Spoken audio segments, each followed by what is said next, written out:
to the Midnight Smiles with You're listening to the Midnight Smiles with your host, Mel St. John. I have a very special guest this evening. I have Derek Longoria Gomez, who is the guitar player from a really great new group. It's only been around for about a year and a half or so called Sun Adam. And I'm just going to start off and ask Derek, who is a pretty good friend of mine. But there's still a lot I don't know about you. I feel like you are still in history in many ways. And one of the things I think I really wanted to start off asking you is, how did you get into music? Like, what's your backstory? Like, I know you're from a small town in Eastern Oregon, right? Mm-hmm. Can you tell me more about that? Yeah, so I grew up in Mesa, Oregon, which is part Eastern Oregon. It's the Thunder Egg capital of the world. It's a small, really small town, one stoplight, one grocery store, one gas station, 5 churches, 5 bars. But I'm not sure it's hard to say how I got into music, but I guess I grew up in a musical family to some extent. My grandfather played accordion in the Mexican Catholic Mass at church, so I grew up around a lot of Mexican church songs. But growing up in a small town, I think I was just kind of starving for any sort of music, so I clinged on to whatever I could grab. Like, how old were you when you got your first guitar? Probably 13. And I guess at the time I was heavily into Nirvana.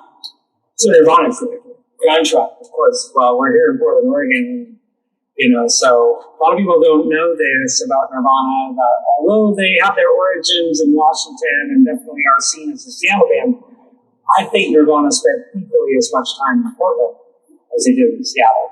And, I know that's where they met. A lot of the shows happened. Some of the more famous live shows in the early days I've heard have been Portland shows, like the Pine Street Theater show. But, that kind of makes sense, I guess. Aberdeen is kind of a middle point between Portland and Seattle. Yeah, I think actually it's easily, you could see why that would be one of the places you would play. But I just thought I'd throw that side note in there. So you got your first guitar when you were 13. And did you have any early thoughts? What was your first perceptions of bands that were out at the time, the music you were listening to? Like, when did you think, hey, you know what, I might want to be in a band and get up in front of people and play? Did that happen early on, or did it take a while for that to really come about? I think, around the time I got my first guitar, me and my friend Nick Sullivan, we were just obsessed with Nirvana. Any interview, any tour documentary. What year was that? That I got that guitar? Yeah. That must have been 2003. 2003. Yeah. Give or take. It may have been a little before that. So it was post-mortem for Cobain's demise. Yes. But then I think the band even got bigger afterwards. Oh, yeah, without just because everybody had heard their name and kind of had an interest in that. That's the thing, they say there's no such thing as bad press, and unfortunately, even the death of the singer can lead to the band becoming even more popular. So, and, I was around Portland those days, so I can remember that, at least the environment of that, for sure. Tell me a little bit more about your early influences, and is it a small town? Like, did you do any shows or anything with your church or anything when you were in Mesa, or did that happen much farther down the road? Mostly much further down the road. I think the closest would be like in middle school. I guess middle school I played in jazz band, which really wasn't jazz oriented, but we had my friend's father, Dr. Cox, who was the school counselor and jazz band teacher, who was this quirky old man who always just had the most bloodshot, like, lizard eyes that kind of protruded out of his sockets. But he was really great guy, and he just taught us the songs we wanted to learn. So we played, I think, "Smells Like Teen Spirit," and probably like a Blink-182 song, and maybe early encouragement from like teachers or people around you that said, "Go get him," or anything that really was like stoked you back then? Mostly just from my family. I can't really say that any teachers or anybody outside my family gave me encouragement. Musicians in your family? My grandfather. He played the accordion. He played the accordion, yeah. And then, my great grandparents as well that I never got to meet. And just want to make sure I'm not missing anything. But yeah, mostly my grandfather. And then I have an uncle, not by blood, but who is also very encouraging and a musician as well. Yeah, a lot of times family can have a big part of encouraging early career and things like that. And I know I started to play guitar around the same time, 13. There was people who bought me guitars and let me take lessons that led me to really pursue it. So, I want to say that I have an aunt who lives here in Portland, my Aunt Lucy, who really encouraged me to follow my musical ambitions and turned me onto a bunch of music. And people she was dating when I was a kid were musicians, and I got to play on their drum kits and whatnot. So yeah, mostly family encouragement. I mean, do you have any interesting experiences that have helped you write songs? Like, did you do anything like agricultural work or stuff with your family or anything like that maybe you don't do now, but that's still a big influence on the content that you pick? Yeah, it's hard for me to say when I wrote my first song, but I think my upbringing as most artists definitely play a part in their creation.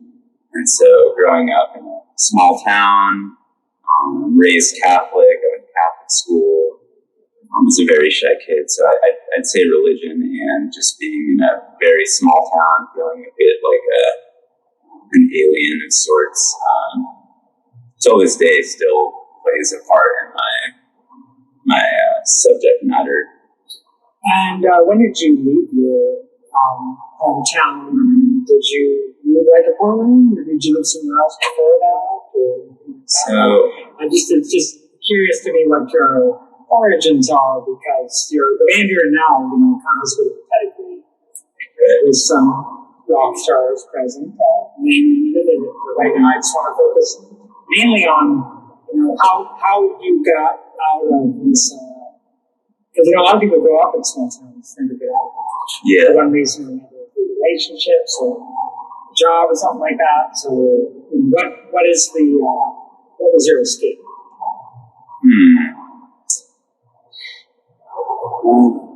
I think I was quite sheltered, so I always longed to escape. But I think I moved to surrounding small towns when I was 20 years old. I think I moved to a neighboring small town, Fayette, and then moved back in with my grandparents. And then eventually I moved to Boise, Idaho, after desperately seeking people to play music with and putting an ad on Craigslist and meeting people in Boise, which was an hour away from Nissa.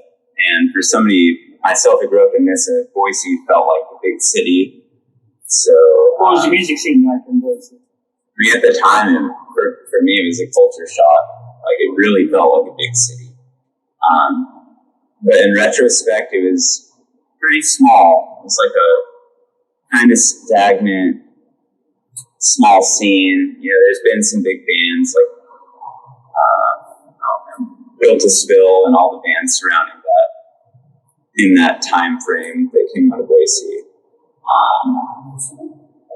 That were there. But yeah, the music scene when I moved to Boise was still very small. There wasn't really a whole lot of like garage or psych rock or anything too outside of the box. It was mainly I mean, this is all from within my bubble, so there's probably some really fascinating stuff going on, but it was just very small. I think too that coming from a small town and living in Boise, which is still a smaller city, probably smaller than Portland, that you might have some country influences. Can you think of any artists like that people might not expect that you're influenced by that really have a big effect on you? Yeah, but it's funny because it took me a long time to come around to appreciating country music, especially growing up in a small town. It's like a high desert. It's in the country. I grew up across the street from a rodeo. Well, you like grunge too. So. Yeah, and so country was like one of the last genres I got into. It didn't click for me until I got heartbroken, and then suddenly Pink Williams just made sense to me, and then I was obsessed. And I don't know how old was I? I must have been like 22. And at that point, I started diving into country. My grandfather always played this song. What is it? The Wild Side of Life by Hank Thompson.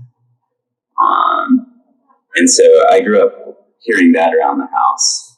Never did I like it until, later in life, after some heartbreak and some blues. But I think I digress. I forget exactly where we were going with it. But I do love country music. So at this point in time, I'm a huge country music fan. Yeah, sometimes it takes a while for things to grow on you. Yeah.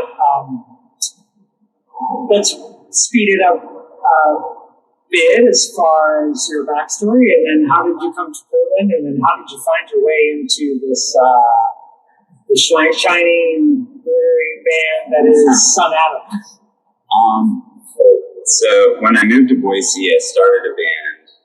We all met through Craigslist and stayed together for like 5 years or so. It's this band named High Hazel.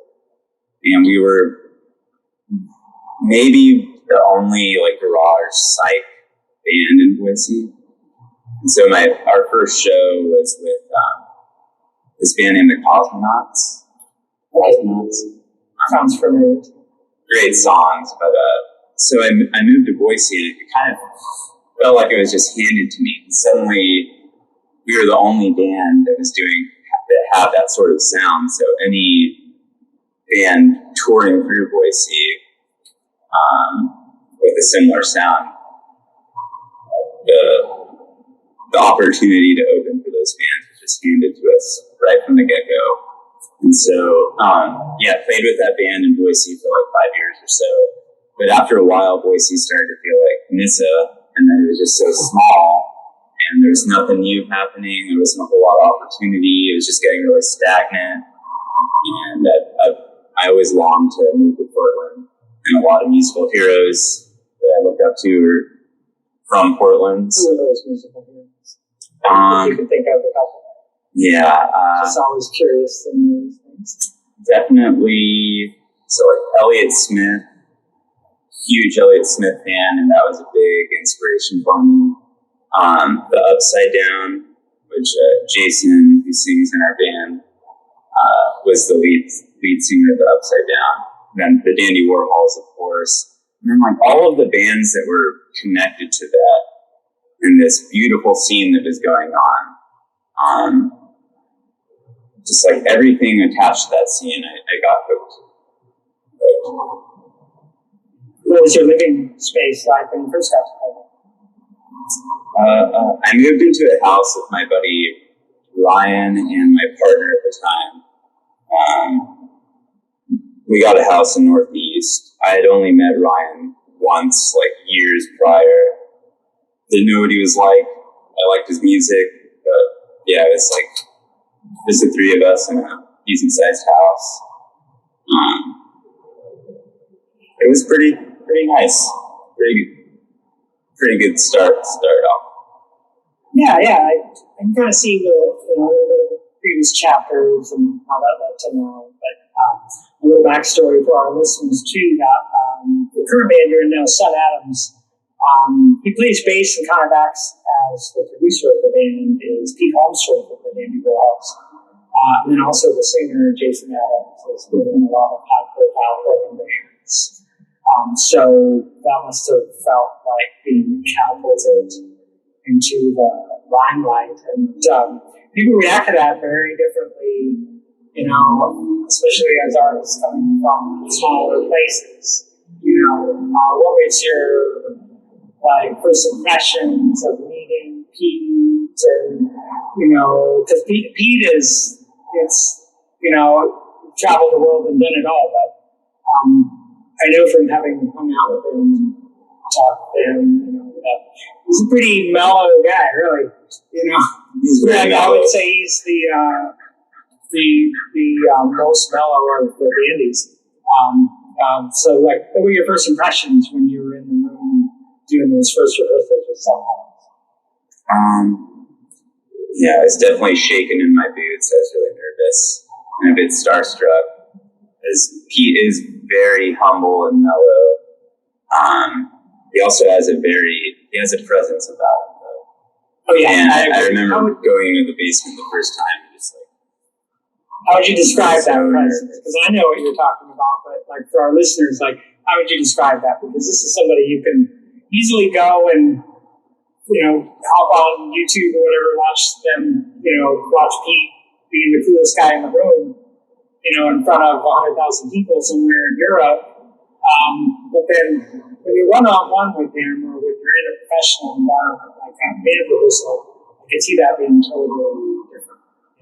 Yeah. What were your thoughts? I was just pleasantly surprised at how humble he was and how easy he was to talk to. That even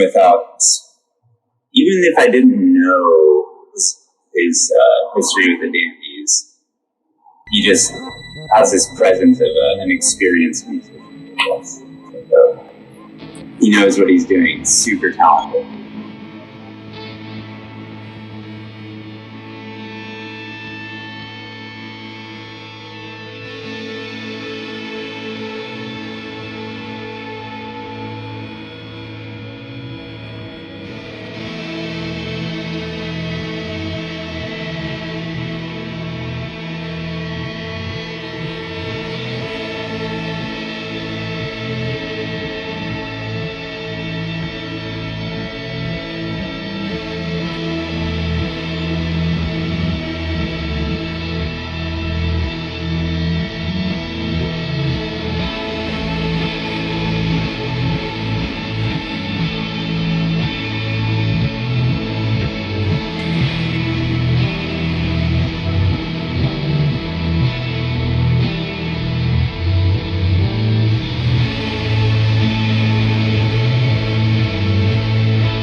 now you're kind of moving into a more active role in the band too with the second album too, because because we've been friends for a while, I kind of noticed that you're in there in the studio more. I mean, you're laying down the original tracks. Like, how does that feel? Like, is there anything that maybe even the world hasn't been exposed to yet that you're really just feel like in your heart that you're super proud of? Oh yeah, this upcoming album I'm super proud of it. When I hear the current mixes we have now, I can hardly believe it. It's like listening, it's like, oh wait, I play on this song. I'm not trying to toot my own horn, but it's like, the songs are sounding really great, and I can't wait for the rest of the world to hear it, because I think we're onto something special and unique.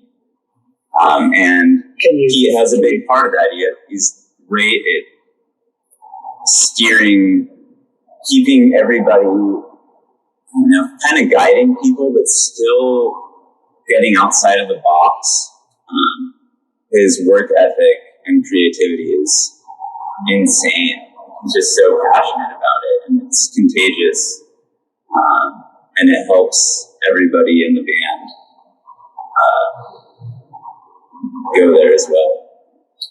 And then, what was it, last spring you guys did a West Coast tour, right? Yeah, it was a short run. It was maybe 9 days, maybe 7 shows. Well, a lot of people might not know this about Sun Adams too, because we've got a lot of veteran rock stars, a lot of people who've really been in the game for a while, but you're kind of a fresh face, and you're the only guy who's single in the band too. But this is what I thought being a rock star was all about. Like, sometimes I feel like I may have my shit together the least, but maybe I'm just being hard on myself. And in the band I had in Boise, we never made it big or went on a big tour, but I feel like I got a taste of the somewhat cliche rock star lifestyle there, where it's like partying and dysfunction and arguments. And are there any Spinal Tap moments? There was so many in that band, yeah. Like members being too fucked up to tune their own instruments, so someone in the crowd gets on stage to do that for them. Or I think we've had a few of those where, like, nerves were hitting and somebody couldn't tune their instrument or something was going wrong. I remember one time we were playing live on Radio Boise, and the guitar player was tuning his guitar, and I was so nervous that I started trying to joke about what was happening. But then when I heard the recording, I was just being a complete asshole. And they documented, and it was an eye-opener. When Sun Adams, everybody has their head on pretty straight, and we're focused on the music rather than partying, or I think we've all got our kicks in that regard already. So the focus is on music. There was one night on the first night of our spring tour where we were all so giddy in Reno. There was a tattoo artist that came to the show, and it was a small show at a small bar venue. They wanted to party with us, and so me and our drummer Eric decided to go to the tattoo parlor, and one bad decision led to another, and I got a tattoo. I don't want to go into detail because I shouldn't carry shame, but I am quite embarrassed about it. But I woke up the next morning, and I was afraid. I didn't even look at it for like a couple days. I was just so embarrassed with myself, and most of my band members still haven't seen it. I still hid this tattoo from the majority of them. And I was at a family gathering recently, and it was a pool party, and I got there and I forgot about the tattoo, and as soon as I got in my trunks I realized it. And so awkwardly throughout this pool party I'm like making sure that the back of my cap is not exposed to my family and their friends, because it's a terribly tacky tattoo. It's one of those tattoos I would see on people before I ever had a tattoo, and I think to myself, I will never get something that tacky. That tattoo is bad, but then you add like a phrase or some sort of text that reinforces just how bad the tattoo is, and it just makes it worse. So. But it's a good memory. Curious. As bad as the tattoo is, I had so much fun. It was one of those nights where it's like, one of those rock and roll tour nights. Cool. Yeah. So what do you think things are going with the band? I mean, it's just about done, and we're planning on. I think the plan is to release 2 singles on 7-inch in like January-ish. January. Yeah, we just sent them out to get mixed. You guys just played Lose Your Mind Fest, right? Which is kind of a newer festival. Yeah, I'm not sure how many years, but it's somewhat new. So this is really fresh. It's new to me, that's for sure. What venue did you guys play? We played at a venue named the Get Down in Southeast Portland, which I don't think they have a lot of rock and roll shows. Apparently, the Dandies' second show ever was there. Yeah, we played there. That's interesting. I had no idea that they Get Down. Yeah, and then right across from there is Morrison Bridge, right? Mm-hmm. And a lot of people don't know. I'm kind of a history buff, so I'll just go ahead and let everybody know that the first bridge in Portland was when there was no other bridges. And now we have some kind of bougie bridges. We have that. I mean, it's kind of a history of those bridges. But Bridge City, right? Yeah. And that's one of the interesting things is that you get some real history right around Morrison Bridge, partly because it was the first bridge. So it just tended to be a real collection for a lot of early history. Yeah, a lot of crime and debauchery and much worse things, but down by the waterfront there. Yeah, I've been hanging out in Lone Fir Cemetery a lot because it's kind of my hood now. I have actually a couple of relatives in there from way back. I'm 6th generation Portland resident. It's kind of interesting that we're going to hear a little bit of traffic noise in the background. We're on an upper deck at one of the relatives to Dr. Hawthorne. Now, his daughter? His daughter, the Rachel Louise Hawthorne House. Oh, okay. And it's on the National Register. That's kind of cool that at the same time you're making modern history with Sam Adams, you're living in the echoes of the past, and all the way back to, if you've not been to Lone Fir Cemetery and seen Dr. Hawthorne's huge obelisk headstone on his grave. You gotta see it. That's all it takes to really show that he was a pretty prominent figure. And he also started one of the first hospitals for the mentally ill in Portland, which was the largest in the entire Pacific Northwest for that. So just kind of a little backstory on that's kind of fun. And then, you're laying your head down every night, Yeah, there's a lot of evil surrounding both that cemetery and then obviously its extension to this house. Sometimes I wonder Portland's had kind of a rough history in the last couple of years with and forever. But then when you look at the history of Portland, it's kind of a rough place. I don't want to digress too far away from that, but that's the great thing about Portland is that a lot of people don't realize that the troubles it's going through now are the troubles it's had from the very beginning. Just echoes on and on. It does. And sometimes feels more like a tangled ball of yarn than it is a line. But let's talk about your guitar playing, because when I really think of you, I know when I first saw you, it was a show, I think it was probably the Mississippi Studios show that you guys did with New Candies. And our first guest on Midnight Smiles was Allison Green from the Black Doors. They actually played right before you. And you just have a cool vibe. I'm just shy. But what is the behind the scenes of Derek Longoria Gomez that people might not know? What are your trials and tribulations? I know you have some new romantic relationships that are working out for you. You got this hot band going on, and that's why I say I like to at least always have one question about things like this because it's just really easy to look up on that stage and see that guy doing the killer riffs on his guitar and think they have everything going on for you. But what really makes it chill? What are the things that you deal with that maybe people don't know about you that might give a little bit of a list about who you are as a person? It's a common thread of humanity is that we all have these deep things that I feel most people try to hide away, but if we can all acknowledge that we all have those demons, lack of a better term. I guess I'm really shy.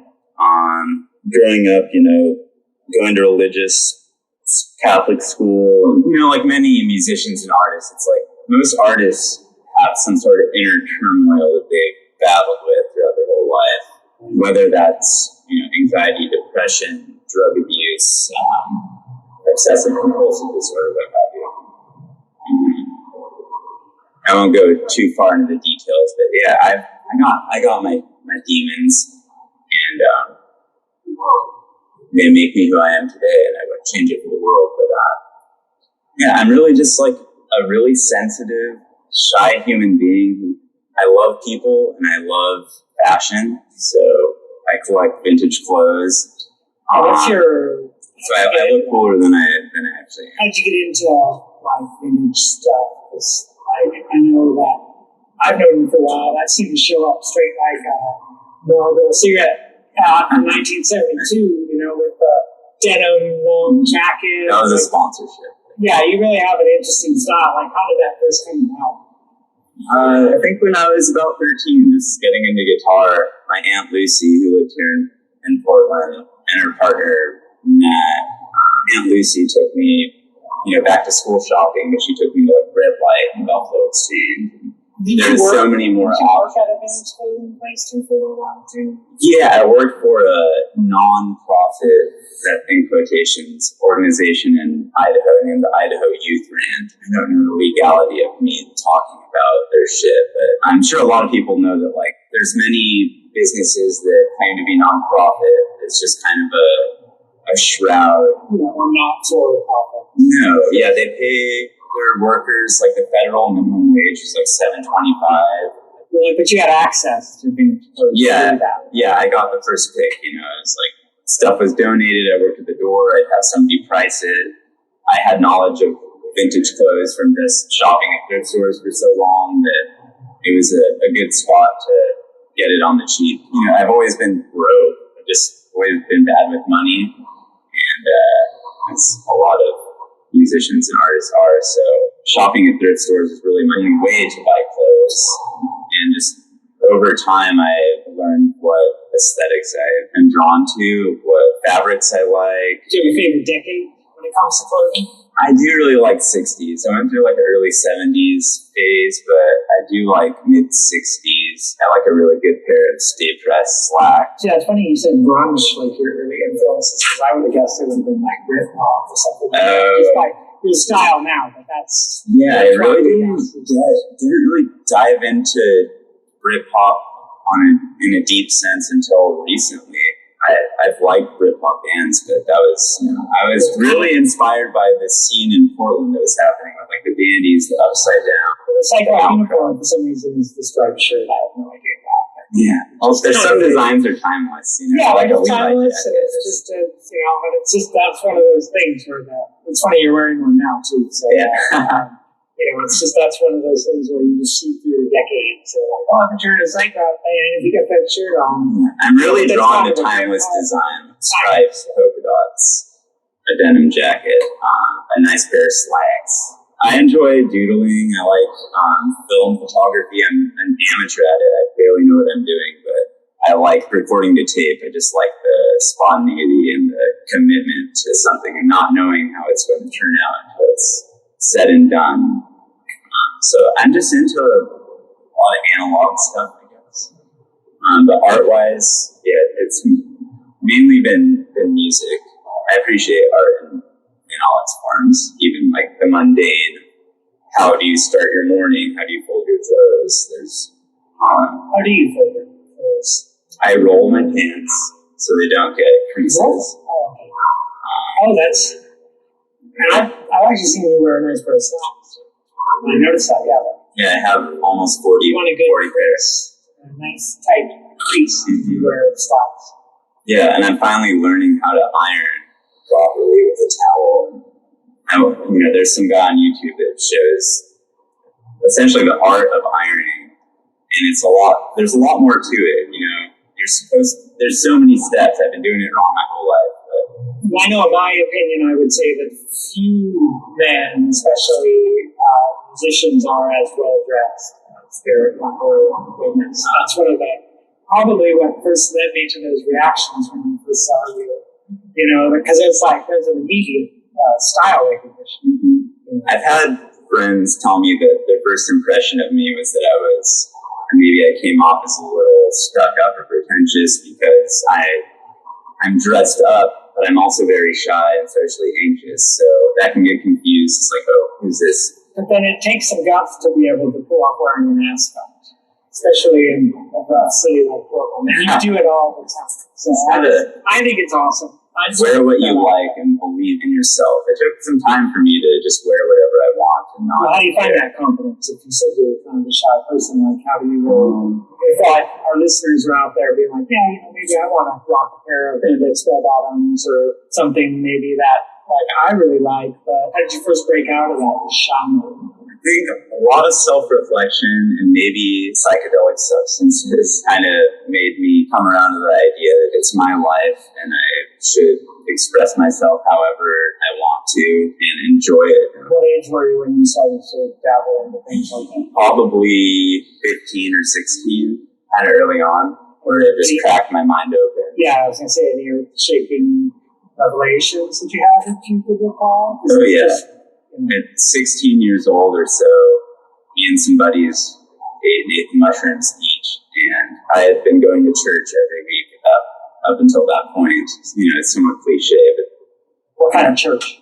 Catholic church, Mexican Catholic is how I was raised, but it was a Catholic church. It's fascinating for me because I try to leave it open-ended with these interviews and really, focus on recent project and new releases, but I always get into people's backstories, and it goes either way, whether or not it's positive or negative, but it's always a huge influence on people's early religious experience. The amount of the collective trauma that religion in any sort of religion has put upon humanity is, you can hardly measure it. So it makes sense. I've only got so many episodes out, but the huge religious trauma theme with especially artists that I talk to.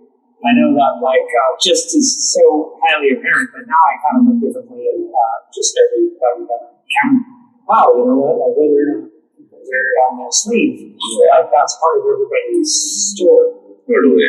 And I do want to say, not everybody that practices religion is, they're not necessarily a bad person. In fact, some of them are some of the sweetest people. My grandmother, for instance, she's very Catholic, goes to church multiple times a week, helps out with the church, but she almost goes against the grain of the religion.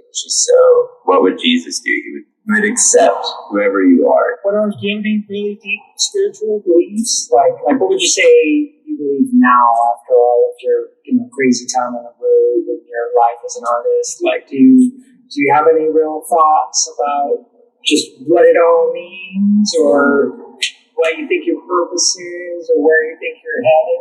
I think it gets more and more simple. Time goes on for me, and at this point, I just think that nobody really knows, and this life, I think, is just this miraculous, spontaneous explosion of everything's happening all at once, forever, and it's not. I don't think time is linear. I think that it's we're only able to perceive time and the way that our wiring is able to let us. So I just think that it's all, nobody knows. It's just this fantastic explosion going in every direction all at once. And it's like a feedback loop. It's like the past and the future and the present are all one, feeding into each other like this weird vacuum effect. So when people are like, oh, you listen to old music, based on how I perceive the world, I guess in the history of humanity, we could say, oh, that's old music, but in my mind, it's now. I like to think that everything is now. So it's a way of grounding myself and being present, just perceiving things that way. But I don't have any idols or gods or strong spiritual beliefs. I just think that it's this mysterious explosion just happening. You can't really trace it or put a finger on it. Science can try to explain things, and that's what it's good for. But right when scientists think they have their finger on the pulse, it changes. And that's the funny thing about it. It's always a step on that. Observing it can change it. Yeah, exactly. And even when you learn physics, you realize the human eye only sees a certain percentage of even what light there is. Mm-hmm. You only see a certain fraction of visible light. We can see X-rays, we can see radio waves. There's so many magnetic things going on.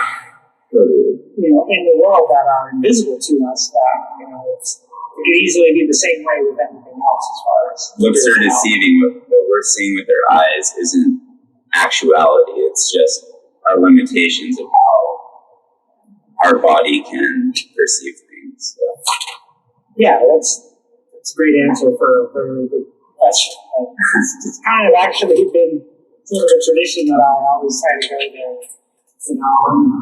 Like with my show, it's open-ended. It's supposed to be just something like where they're just talking, like it's casual in its nature, but people want to explore deeper thoughts. I think whatever people believe, as long as it's not hurting anybody and you're not forcing your views upon someone else, then do it, because like I said, nobody knows. So just don't hurt anybody and be nice. Do no harm. Right? Yeah.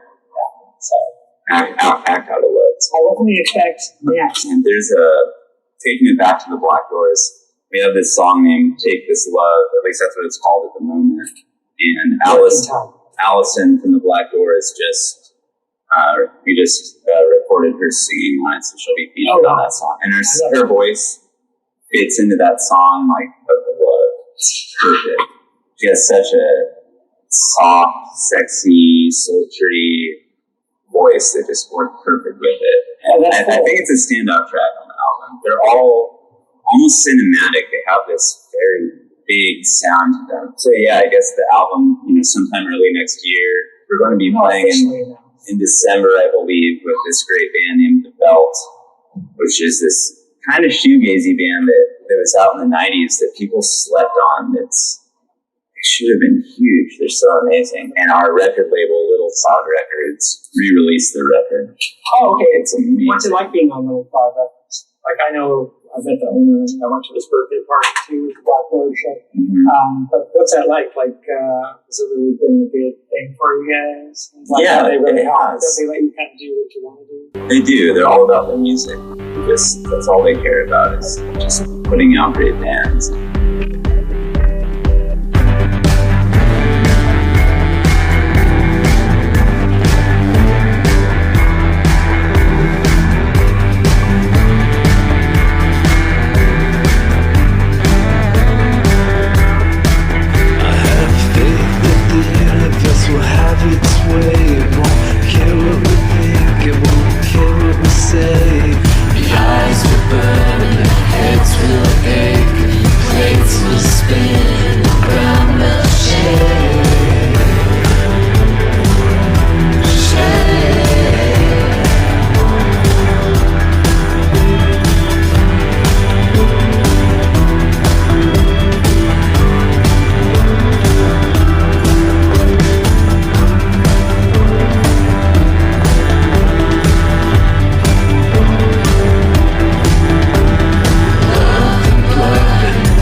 it's a little surreal because when I was a teenager listening to bands on Little Cloud Records and Little Cloud compilations and stuff, I've always been a fan. So Mike Nesbitt is a sweetheart, super passionate, and everybody involved with Little Cloud it's a great big happy family.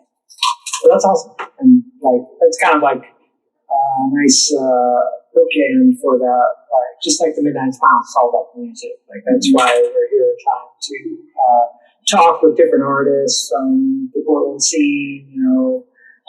Just because I want to be able to capture these moments. Time. What is it really? Maybe it's all happening at once, but one thing we know, like we started this talking about Kurt Cobain, is one thing that's all too clear in this world is we never really know how long we're here for, what duration, everything you put out into the world.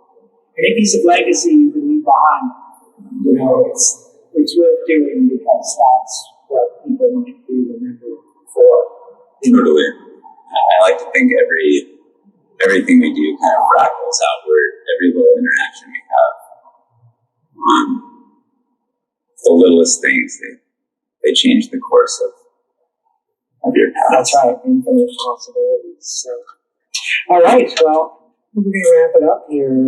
Derek Longoria Gomez, guitar player at Sun Adams, and thanks for having me. Yeah, no problem. It's been a great conversation. So I'm Hal St. John, your host, and you're listening to the Midnight Smiles, and we are signing off.